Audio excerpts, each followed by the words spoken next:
Fast or be a slave. Fast or be a slave. Get yourself free from your vices. You must fast. Fasting is a virtue, according to St. Thomas, which means that it is something that you must acquire as a habit. Now, the current church fasting rules have been so greatly relaxed from what they were in the past that based on the rules themselves, we cannot obtain the virtue of fasting.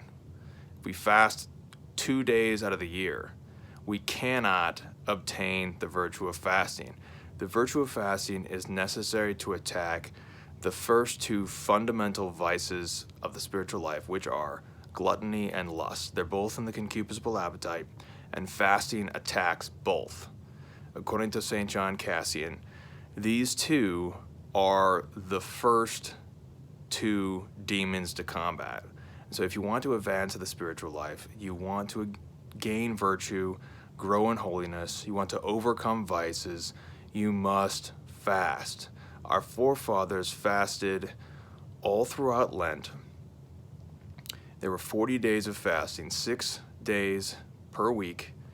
Even Sunday was an abstinence from meat, not fasting, but 6 days out of the week, abstinence from meat the entire Lent. That's why Shrove Tuesday or Fat Tuesday, there are traditional pastries that are made from eggs, because eggs and dairy were also abstained from. Now, Eastern Catholics or Eastern Orthodox may laugh at this because they've retained much of their fasting rules. I know the Eastern Catholics have relaxed them somewhat, but the East even had more rigorous rules. They didn't even eat fish during Lent. Now, our forefathers fasted throughout Lent. They fasted from meat. They abstained from meat, meat, eggs, dairy. They did eat fish. Now, the point is, our fathers, they lived in an economy that was based largely on rigorous manual labor. So they were laboring in the fields and also fasting. And we who work in offices cannot endure even a slight fast because we're effeminate and we're addicted to our passions. This age is an age of the reign of the flesh, the reign of Satan in the flesh, wherein everyone is enslaved to gluttony and lust. This is the worldwide marketing campaign of the oligarchs and the businesses that have enslaved whole populaces. Our children are enslaved from a very early age to their consumption because they know that this is a very powerful vice and they can get the most profit out of it.